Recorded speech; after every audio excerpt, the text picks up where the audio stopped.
దత్తాత్రేయ నమ. జయ గురు దత్తాత్రేయ నమ.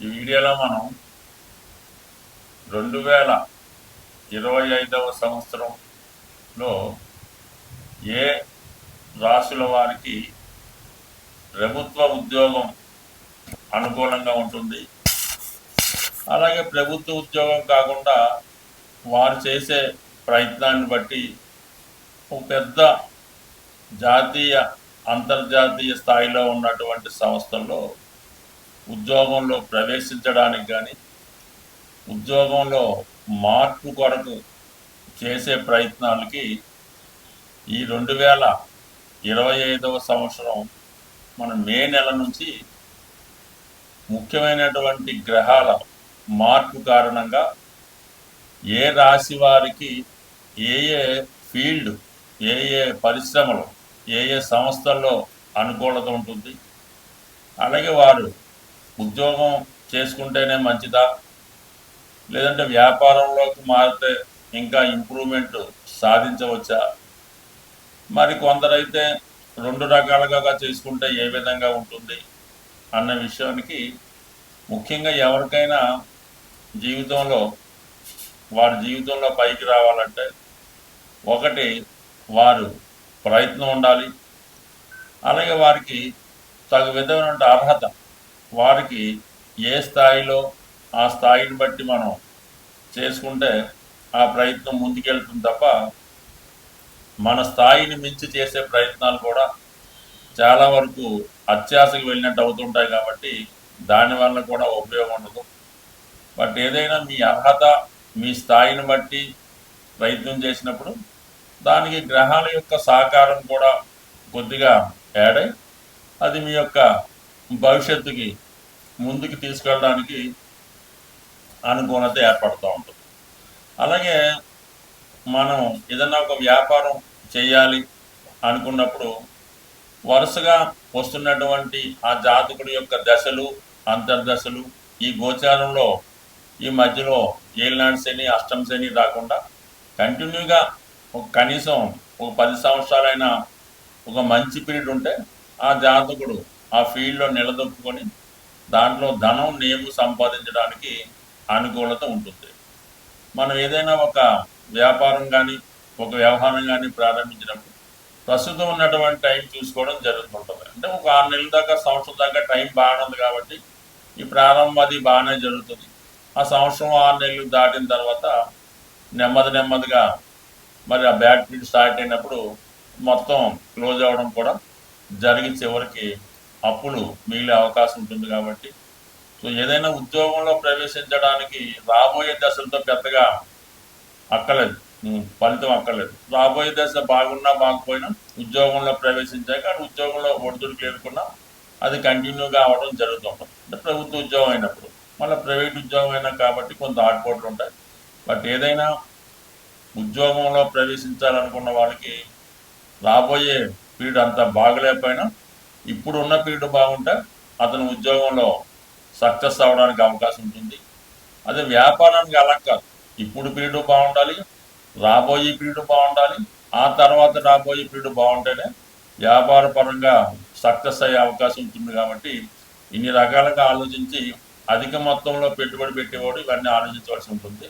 పెట్టుబడి లేకుండా ఏదో రియల్ ఎస్టేట్ లాంటిది ఏదో చేసుకుంటే దానికి పెద్దగా ఆలోచించక్కర్లేదు. కేవలం కష్టపడితే చాలు, అదృష్టం ఉంటే అదే కలిసి వస్తుంది. స్వస్తి. శ్రీమాత్రే నమ. తులారాశి వారికి ప్రస్తుతం ఉన్నటువంటి గ్రహ సంచారం ప్రకారం ఏ వృత్తిలో ఇప్పుడు మనం ప్రవేశించి, లేదంటే ఏ వ్యాపార రంగంలో ప్రవేశిస్తే ఏ రంగం అనుకూలించే అవకాశం ఉంది అని పరిశీలించే ప్రయత్నం చేద్దాం. ముఖ్యంగా తులారాశి అన్నది ఒక సెలబ్రిటీ సంబంధించిన రాశి. రాశుల్లోకెల్లా అత్యున్నత రాశి తులారాశి. అంటే రాశికి శుక్రుడు అధిపతి అవటం, ఇదే రాశిలో శని ఉచ్చ పొందడం వల్ల ఈ రాశి వారికి ఎక్కువగా సేవాభావాన్ని కలిగి ఉంటారు.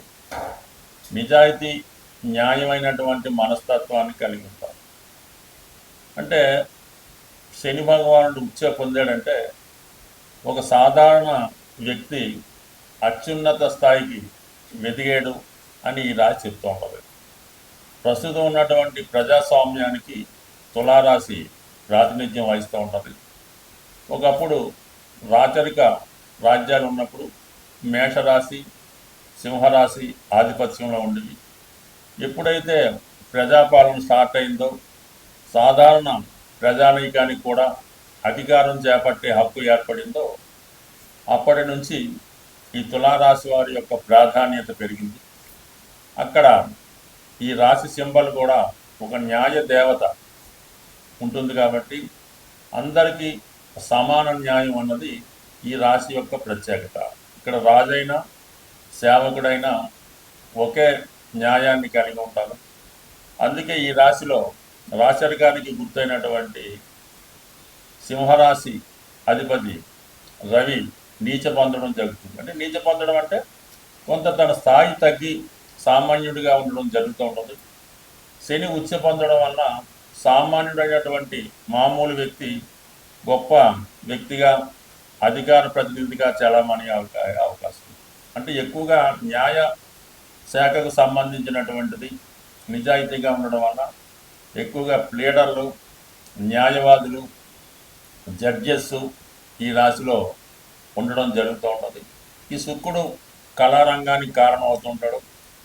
పైపెచ్చు శుక్రుడు ఇదే రాశిలో మూల త్రికోణ రాశి అవడం వల్ల ఎంటర్టైన్మెంటు, సినిమాకి సంబంధించినటువంటి వాళ్ళు ఎక్కువగా ఈ రాశిలో ఉండడం జరుగుతూ ఉంటుంది. మరి సినిమా రంగంలో ఏ రంగంలో రాణించాలన్నా అంటే గుర్తింపు కలిగినటువంటివి యాక్టర్లు అవ్వచ్చు, డైరెక్టర్లు, మ్యూజిక్ డైరెక్టర్లు సాధారణంగా వీళ్ళు ఒకేసారి గుర్తింపు కలిగి అత్యధిక ఆదాయాన్ని పొందగలిగే వ్యక్తులంతా ఇదే రాశిలో ఉంటారు. అయితే సేవా రంగంలో ప్రజా పాలకులుగా ముఖ్యంగా దేశ ప్రధానులు, ముఖ్యమంత్రులు అయినటువంటి జాతకాలు పరిశీలించినప్పుడు ఎక్కువగా ఈ తులారాశి, తులాలగ్నం వాళ్ళు ఉంటారు.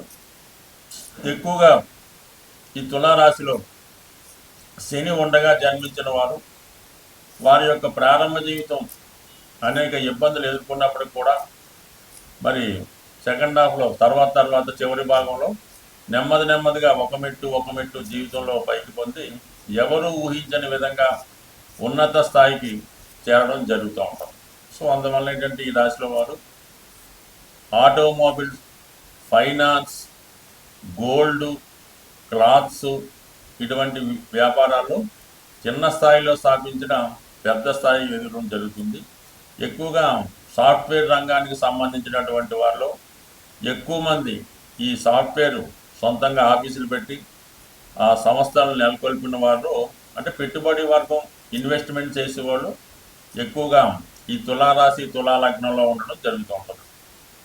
అలాగే ఇందులో ఎక్కువగా వృద్ధిలోకి వచ్చి జాబ్ చేస్తున్నవారు ఈ మిథున, కుంభరాశుల్లో ఉండడం జరుగుతూ ఉంటుంది. అంటే వీళ్ళ ఎక్కువగా వాయుతత్వ రాశుల వారికి ఊహలు, ప్లానింగ్ ఎక్కువగా ఉంటుంది కాబట్టి వీరు ఈ విధంగా కూర్చున్న చోట నుంచే మొత్తం ప్రపంచాన్ని వీక్షించడం జరుగుతుంటుంది. కాబట్టి ఎక్కడ ఏ జాబ్ ఉన్నా ఇంటి దగ్గరే కూర్చొని వర్క్ చేసి లక్షల్లో జీతాలు పొందే ఏకైక రాశి మన తులారాశి. అయితే వీళ్ళకి దశమ భావం చంద్రుడి యొక్క రాశి అవటం వల్ల 11వ భావం ప్రభుత్వ కారకుడైనటువంటి రవి యొక్క సింహరాశి అవటం వల్ల కంపల్సరిగా వీళ్ళకి ప్రభుత్వపరమైనటువంటి ఆదాయం వచ్చే అవకాశం ఉంటుంది. కాబట్టి ఈ రాశుల్లో అంటే తులారాశి, తులాలగ్నంలో జన్మించినప్పటికి కూడా కర్కాటక రాశి అందుగా అలాగే సింహరాశి అందు 1-2 గ్రహాలు ఉన్నవాళ్ళు ఎక్కువగా ప్రభుత్వ ఉద్యోగుల్లో ఉన్నత స్థాయి ఉద్యోగులుగా రాణించే అవకాశం ఉంది. ఎక్కువగా ఈ రెవెన్యూ డిపార్ట్మెంటు, అలాగే income tax, sale tax, ED సంబంధించిన శాఖల్లో ఎక్కువగా ఉద్యోగ అర్హత కలిగి ఉంటారు. ఈ గ్రూప్ 1 సివిల్స్ లాంటి పరీక్షల్లో చాలా సునాయాసంగా నెగ్గే ప్రయత్నం కూడా చేస్తూ ఉంటారు. సాధారణంగా రవి వీళ్ళకి బాధకుడైనందువల్ల అంటే ఏదన్నా బాధకుడైనా ఇదే రాశిలో నీచ పొందినా కంపల్సరిగా వీళ్ళకి ఏమాత్రం కొద్దిగా కృషి చేసినా ప్రభుత్వ అనుకూలత, గవర్నమెంట్ సర్వీసు 100% ఈ రాశి వారికి వచ్చే అవకాశం ఉంది. బట్ ఏదైనా రవి యొక్క బలం చంద్రుని యొక్క బలం కూడా ఇంపార్టెంట్గా పరిశీలించి ఈ రాశి వారికి వృత్తి నిర్ణయించవలసి ఉంటుంది. స్వస్తి. ప్రస్తుతం వృత్తిపరంగా ఎంత ప్రయత్నం చేసినా సరైనటువంటి వృత్తిలో మనం స్థిరపడలేకపోతున్నాం అనుకున్న వాళ్ళకి వారి యొక్క ప్రస్తుతం జరుగుతున్నటువంటి జన్మ జాతకంలో దశ అంతర్దశలను బట్టి ఆధారపడి ఉంటుంది.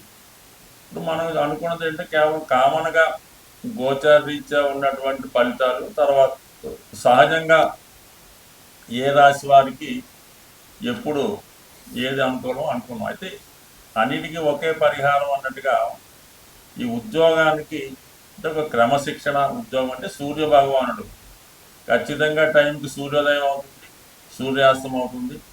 ఎంత వర్షం వచ్చినా ఏది వచ్చినా సూర్య భగవానుడు ఆ టైం టు టైం తన పని చేసుకుంటూ వెళ్తూ ఉంటాడు.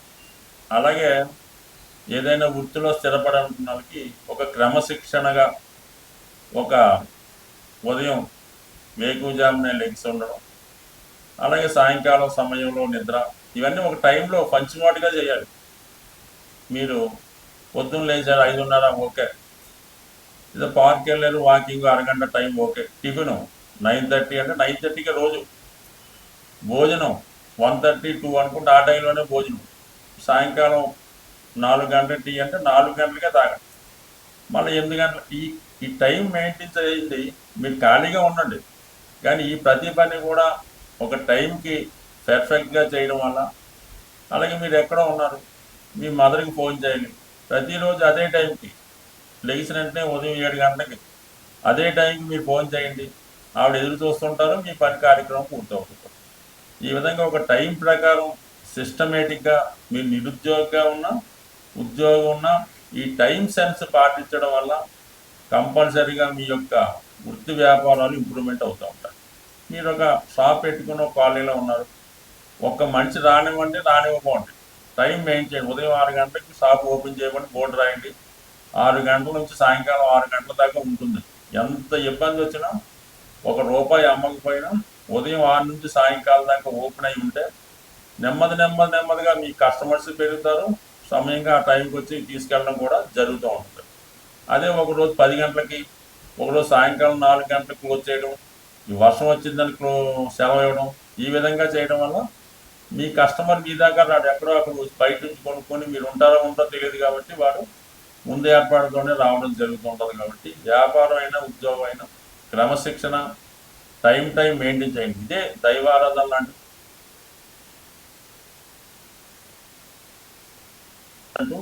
ఉద్యోగం అయినా వ్యాపారం అయినా సక్సెస్ అవుతారు. దాంతోపాటు ఏంటంటే ప్రతిరోజు సూర్య భగవానుడి ఆరాధన, అంటే అతనే క్రమశిక్షణ కారణం అవుతుంటాడు, ధనాన్ని ఇచ్చేది కూడా సూర్య భగవానుడే. కాబట్టి ఈ విధంగా మీరు సూర్య భగవాన్ని పూజించుకోవడం, ఆదివారం నియమంగా ఉండడం చేయడం వల్ల కంపల్సరీగా మీరు ఏ వృత్తిలో ఉన్నా రాణిస్తారు. అయితే కొద్దిపాటి మాన్యువల్ రెమెడీ అనుకోండి, మామూలుగా ఈ జంతువులకి, అది ఆవు కావచ్చు, గుర్రాన్ని కావచ్చు, పిల్లి కావచ్చు, చెరువులో చేపలు కావచ్చు, ఈ మూగ జీవులకి ఆహారాన్ని అందించడం కూడా మీకు చాలా వరకు ఈ వృత్తిలో అభివృద్ధికి సహకరించే అవకాశం ఉంటుంది. ఈ విధంగా చిన్న రెమెడీస్, ఎక్కువగా ఈ డ్రై ఫ్రూట్స్ ఉంటాయి కదా, ఎండు ద్రాక్ష, ఎండు ఖర్జూరం లాంటివి ఏదో ఒక మీకు అనుకూలమైన రోజు ఎక్కడ ఉన్నటువంటి మరి సాధువులు లాంటి వాళ్ళకి ఈ డ్రై ఫ్రూట్స్ పంచిపెట్టడం వల్ల చిన్న వృత్తిపరమైనటువంటి చికాకులు, అంటే ఏదన్నా ప్రతిదానికి ఒక రెమెడీ, ఒక సమస్య ఉంటుంది.